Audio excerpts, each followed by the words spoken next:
Hello and welcome to Africa Today. I am Esther Mokwariola. In a continent where politics influences almost everything, elections have become a regular feature in a democratic process across Africa, where politicians often validate the insinuations that friends are temporary and interests are permanent. Events are beginning to shape up and set the tone for what is expected to come in Nigeria, with the political Game of Thrones already playing out ahead of an election that is just 520 days away. And so we ask, what are your thoughts on political developments in Nigeria as politicians gear up for the 2019 elections? You can join the conversation and share your thoughts with us on Twitter at TVC News NG. We take a report and Africa Today will continue. Welcome on board. Going by the timetable for the 2019 general election released by the Independent National Electoral Commission, it is still 18 months to the next presidential election. But politicians are leaving no stone unturned as their scheming for the #1 seats intensifies. Although President Muhammadu Buhari has not signified his intention to run, some aspirants who ran against him in the ruling APC might be warming up for another shake of the dice. One of such aspirants is former Vice President Atiku Abubakar. Atiku has had a shot at the presidency 4 times, but has been unsuccessful in all attempts using various platforms. But Atiku appears not to be giving up. He recently expressed dissatisfaction with the performance of President Muhammadu Buhari. According to him, he has been sidelined by a government he helped to bring to power. Well, that is a political talk, and that is the way politicians talk. He will give details of what he did. And he did this thing for self. The recent remarks credited to the Minister of Women Affairs, Aisha Al-Hassan, declaring her support for the former vice president is already generating reactions. If some people somewhere are trying to fly a kite, probably with respect to 2019, let me tell you, with all the emphasis in my command, that kite is wingless and cannot fly. I'd rather say that is act of impudence, grave impudence, and at the same time, disloyalty at its highest level. Al-Hassan claimed President Buhari promised to do just 1 term in office. What should be the fate of Al-Hassan? You can't blow hot and cold at the same time. If you are so determined and courageous to say that, yes, this is where I think I want to be, I think honorably he should have resigned. That is just the area where I disagree with. The ruling party, in a swift response to Atiku and Al-Hassan, reprimanded the duo. Surprisingly, no official reaction has come from the presidency. The stance of the president has sent tongues wagging. How will it deal in this apparent chink in its armor? Will the president show Ajia Al-Hassan the door? The coming days will provide answers to these pertinent questions. Welcome back. When the Independent National Electoral Commission released the timetable for the 2019 elections in March, it became obvious that the coming months will be a battle for who wants it the most. With less than a year and a half to go, the body language of prominent politicians in the country leaves a lot of space for crystal ball watching, agenda setting, and common sense hypothesis. Joining me in the studio on Africa Today, I have Dokun Adedeji, political analyst and social commentator in Lagos, Nigeria. And on Skype, I have Kayode Ogundamisi, political analyst and activist based in the UK. And on phone, I have Japheth Omojua, public speaker, political analyst and social media expert. Good to have you all, gentlemen, on the program. What are your thoughts on Nigeria's politics ahead of 2019 elections? We are in an interesting time. We should be quite pleased as a country because from 1999 to date, we've kept the military out of power. We're going to have another election. For the first time in 2015, we had a change in government from a ruling party to an opposition party. So 2019, are we going to have this ruling party? I think we have something we should be happy about. So we're all looking forward to that election. And every Nigerian is free to aspire to lead the country. In that context, I think we should be looking forward to a very smooth election where the people will now have power to change government or retain the different political holders across the country. All right, but if we're to look at the things shaping up already, because, you know, of recent there was some comments credited to the Minister of Women Affairs on her support for the former Vice President. What are your thoughts on the way things have panned out, especially as the former Vice President, Atiku Abubakar, well, you know, made his concern, or rather raised his, you know, ambition to vie for the post come 2019? Atiku Abubakar is a former Nigerian vice president. He is qualified to contest for any post. But like Buhari has been rejected several times, but for a different reason. And he has a history of not being a man of principle, jumping from one political party to another. I don't think this presidency or this president would owe him a favor to unseat him in 2019 if this president chose to contest election. I think we will see in 2019, Nigerians will decide, and I think Atiku should spend more time convincing Nigeria about his so-called corruption tag than giving us reasons why he should contest for election or the favors Buhari would owe him to become president in 2019. I think we should just have an open field where all Nigerians would either have the free, open field to be able to contest in a free and fair election. So he's one candidate to watch out for, but I don't think he's one of the leading candidates that would unseat this president if he chose to recontest. Well, let me quickly come to Omojuwa. Omojuwa, what are your thoughts on this whole arrangement so far, even though we have about a year and 5 months to electioneering processes in Nigeria?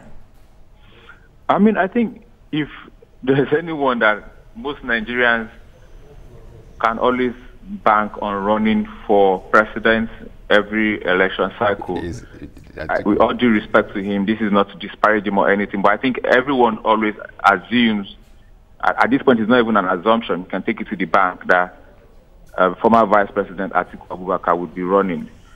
But as much as I feel that a minister has a right to, because a minister is first of all a bona fide citizen before being a minister, and she has a right to say, this is the person I'd like to vote for in 2019. I think there is something about morality.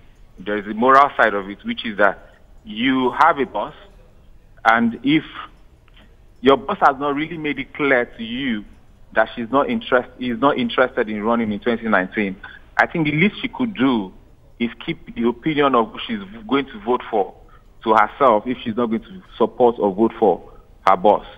Like I said, she has it, just like the former Vice President Atiku has a right to run against anybody, as a matter of fact, and I've made this very, very clear. The minister has a right to support and vote for anybody as a bona fide citizen. But in this case, she's a minister to a substantive president. Even though she says that he has said he's not going to run, I think the fact that this is a controversy means that that is not an absolute statement. That's not a statement that anybody can say factually that this is exactly what he said. But generally speaking, for the sake of Nigeria, for the sake of the government, I think this is unfortunate that 18 months or so before the next election, all of us are being distracted and having a conversation on this said, who shouldn't say, who said, instead of us having real conversations about development. Teachers are on strike, doctors are on strike, anybody that can be on strike, virtually every other person or organization that can be on strike is on strike. These are the conversations we should be having. All right. Now, Doku, you seem to have a dissenting view earlier on. Yes, I have some kind of different views about this. Yes, I do agree with Omojuwa that the minister is a bona fide Nigerian and she has a right to speak, but morally, if she was going to do that, she should resign. You cannot be in a cabinet and then you run against cabinet and you say it openly and then without any fear of punishment or something, punishment in court. That's one. But for me, I really don't think that we're having a distraction. If people say they want to run, if it's 20 months to election, already Mr. Trump is trying to campaign for 2020. He's just won and is already raising funds for 2020.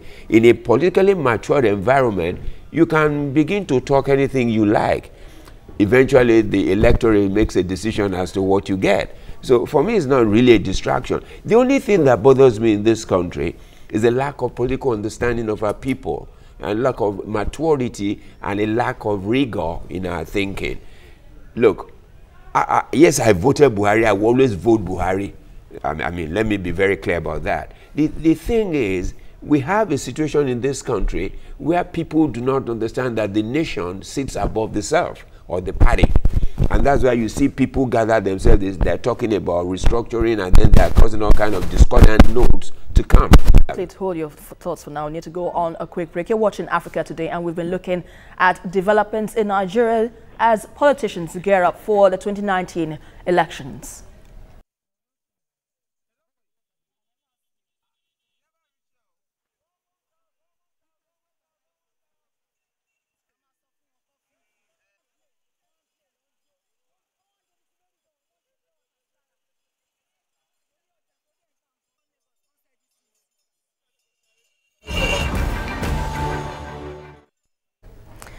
Welcome back. When the Buhari administration came into power in May 2015, Nigeria had high hopes and expectations that the president would undo the misdeed of past administrations. Now, more than 2 years later, buzzwords like economic recession, national restructuring, and political realignment continue to find expression and dominant public discourse. Now, Doku, Nigerians generally would say, or approximately some Nigerians have run out of patience with this government. So are you saying that 2019, that there is every chance for the APC? Because it seems like the waters are a bit murky right now for the APC government. Can I be very fair to you, with due respect? No problem. I think some people that are causing the misunderstanding in the political environment are the media. Many people in the media don't even have understanding of political situation. And you see, we're engaging the national environment with the noise makers or noise making on social media. The social media does not represent the Nigerian who vote. Many of them who use the phone because they can afford data don't even vote. And you think so? I think so. I know so. Because I campaigned in the last election. Look, let me tell you, I've listened to many analyses on radio. People call themselves analysts. They don't even have an understanding. You come from a background. You see, the people, on what are we basing expectations? You can have expectations. You have to moderate your expectations as things come about. It's not to sleep and then be daydreaming. Many things that people are doing, particularly the elite in this country, daydreaming. Oh, Buhari has not done this. Buhari has not done. Look, political, okay, they're talking about recession. They say, oh, Gary is still expensive. Do they understand what recession means? All right, let me quickly bring in Omojuwa's thoughts on this. Omojuwa, you've been in the social media and you see how people react, especially to the present government. Now, let's have your assessment on the state of the opposition and the ruling party ahead of elections. Hello, Omojuwa, do you hear me? All right, let me quickly throw that question to you, Kayode Ogundamisi. I believe you heard the question I asked earlier. What's your thought on that? Well, I think it's a bit overstretching it to say social media is not an important tool in electoral mobilization. It is in the USA, it is in the UK, it is very much in Nigeria. As a matter of fact, it contributed immensely in the election of President Buhari, who was, before social media, almost unsellable in certain parts of the country. He himself actually recognized the importance of social media. He signed up to Twitter and communicates today with Nigerians in diaspora and Nigerians across Nigeria on social media. Having said that, Nigerians voted this president to deliver on some promises. Some he has not met, a lot he has been able to, a number of it he has been able to meet. It is down to the electorate in 2019 to, using the ballot box, give him an adequate response, either a yes or no. They will either give him a vote of confidence or bring in someone new to the seat to Aso Rock. And I think it's important that this government should be judged based on what they've been able to deliver and what they've not been able to achieve. And also, I think this government would have been able to achieve much more better if we had had a president that was present in Nigeria at least for most time of his 4-year terms. This president, unfortunately or sadly, has been out of the country more times than he has been in the country. Due to no fault of his, that has actually affected the running of government negatively. But luckily, we have a vice president who held the ground. But with all the agitations, with the slow pace of the economy, and even the micromanage, the way they manage quite a number of issues, things would have been better than they are. But your guest in the studio is right about one thing. And which is? President Buhari still has a lot of support among a considerable number of Nigerians who sort of understand the fact that most of the crises we have are not his fault. So we cannot actually judge by either the voices of opinion molders, but by the electorate. It was actually amazing to see a lot of people a sigh of relief when he came back from the UK. That is to say, there's still a level of trust on this government, especially on the issue of corruption. It's not business as usual again in Nigeria, from my understanding. People now have more confidence that if you want to steal, be ready to be accountable for your deeds. And even when people try to steal now, they look at the fact that we have Buhari in Aso Rock and they change their mind. That is not to say that everything is smooth and dandy. We have a long way to go, but this president has actually did some things, and he has met the expectation of quite a number of people in certain areas, but there's a long way to go. Oh, yes, indeed, a long way to go now from that note taken from Kayode Ogundamisi. But in the early analysis, you didn't seem to share a bit of his sentiments there. He said it himself that he shared some. And let me state this. I'm not saying that social media is not a powerful tool of electioneering. But I'm just saying there's too much noise that does not depict the feeling of the ordinary man. A select few, a tiny few, noisy few are making it seem as if that is what everybody feels. It's not true. But, as Kayode said, when we get to the electoral process of using the social media to wake up the attention of people and to appreciate how far this government had done, then we will know. You see, what I'm saying to us is this. Let us look at where we're coming from. Okay. I'm not saying, you see, I give an example all the time. A man wants to build a 10-story building, and a man wants to build a bungalow. The foundations are different. We need to understand that we need to build on what we have to begin to move to a better Nigeria. You see, but when people just make noise for the sake of making noise, and for the sake of the fact that they don't like Buhari, I don't say everybody should like him. The thing is not about Buhari, it's about what does Nigeria stand to gain. You see, the other thing that I like people to know is this. Kayode alluded to it, that because he was sick, he was not... I don't think it entirely matters, except for the fact that he's the father figure of Nigeria. The government process was still running, governance was still running. That's why he chose a vice president that can be, if in case anything happens to him, when anybody chooses a deputy. Those are the things you look out for in case I'm not there. Look, I just give you a personal example. Look at Texas. The governor of Texas is sitting in a wheelchair. And he's been in a wheelchair. He won the election and became governor. So from what you're saying, you believe that he would contest again in 2019? I want him to contest. And you want him to contest? I want him to. Okay, let's look at your position, the PDP. Over time, they've been... Do we have a position? Well, it seems to be. We should have a position, don't you think? It's a nominal mention. If you say we have... Look, but the party is trying to get its feet back together. So let's look at the possibility here that apart from the PDP, there might be other opposition parties springing forth. You see, come 2019, don't you think? Let me tell you something. I'm a very rigorous person when it comes to analysis and understanding processes. PDP is a party in noise. They can call themselves opposition. Party in noise in what sense? No, what I mean is, show me the structure they want to bring to the table.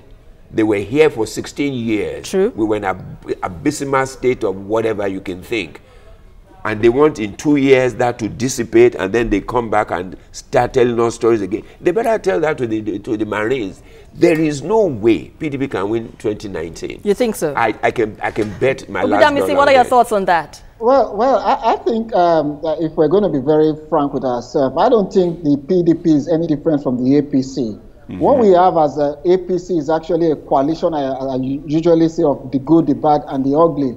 And there is no political party as APC. You just have a coalition of different people with political interests. Saraki has his own faction of the party. Atiku has his own faction. In 2019, these factions are going to collapse.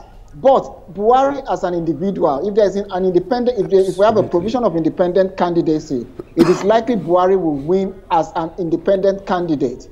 And you would see in 2019, electorate would probably vote Buhari as president. And in different states of the federation, they will vote for different political parties, not as APC, because Nigerians cannot even see the difference between the APC and the PDP as it is today now. Okay, but what is the possibility of more parties being created out of this? Because, you know, you just rightly mentioned, you have the Saraki camp, you have the Atiku camp. There might be another party, perhaps, you know, from this camps mentioned. Sadly, in theory, we run a multi-party democracy in Nigeria, but in practice, we have a two-party system with portfolio briefcase political parties that were actually formed by these two major parties. So these other parties are formed as reserve, like you have a reserve players in a football match. So these other coalitions will emerge into these smaller parties and probably submerge under PDP or APC. So, but until we get our electoral processes right, where people who do not need to have money, who do not need to spend a lot, will be able to go through a process, a transparent process, and be voted into office based on their track record and their ability to deliver for the populace. Sadly, we're still going to be going around this circle. Even Buhari himself, who ran on the so-called sainthood for almost 3 times, had to subject himself to a coalition and mergers of people he would not naturally want to merge with. And that is why he had to emerge as a candidate of the APC. All right, let's look at the hope for the younger generation. Let me come to you now, Dokun. Right.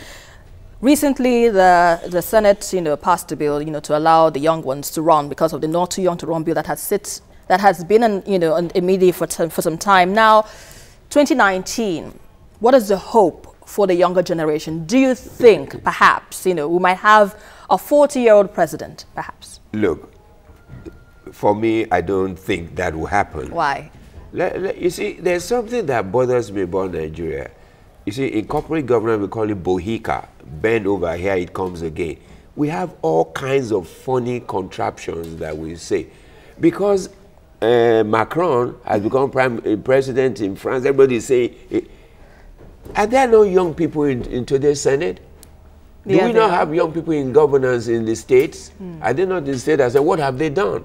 You see, the thing that people are forgetting is governance and productivity is not a matter of maybe you're young or you're old. It's a matter of intellect and a matter of competence and a willingness to run. You see, what is wrong with us in this country is that we don't have a process of producing leaders. In England, they will tell you, you cannot be the Prime Minister of England without being an MP. Until we have a process that produces leaders, one day carpenter will come. That's why you have upstarts like Fayose in Ekiti. Anybody just comes and anybody can be anything in Nigeria. A organizer can be a chairman. We look at, they say it doesn't matter. It matters. Let me quickly get the thoughts of Godo Amisi on this. What are your thoughts, final thoughts before we go?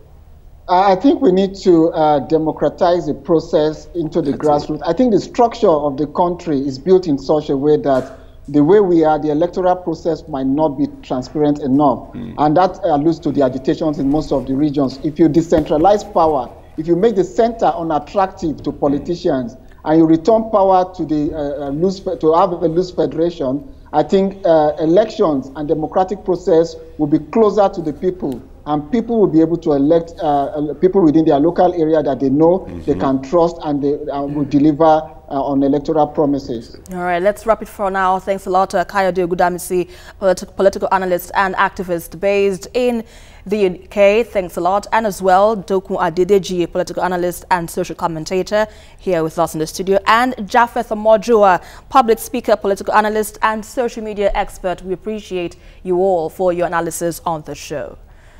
From peaceful polls in Rwanda to an annulled election in Kenya, the growing momentum of the democratic process is expected to run its full course till 2019, when countries like South Africa, Botswana and Algeria will be electing a president. While Nigeria would arguably be the biggest to watch, the next election comes with another chance for the people to create a moment where voting is not just a political event, but an avenue for the dividends of democracy to count for good. And that is our package for today. But don't forget to join the conversation as usual on Twitter at TVC News NG, and also follow me for updates around Africa at Esther TVC News. Until the next one, I am Esther Mokwariola, and always remember, change starts with you. Thank you.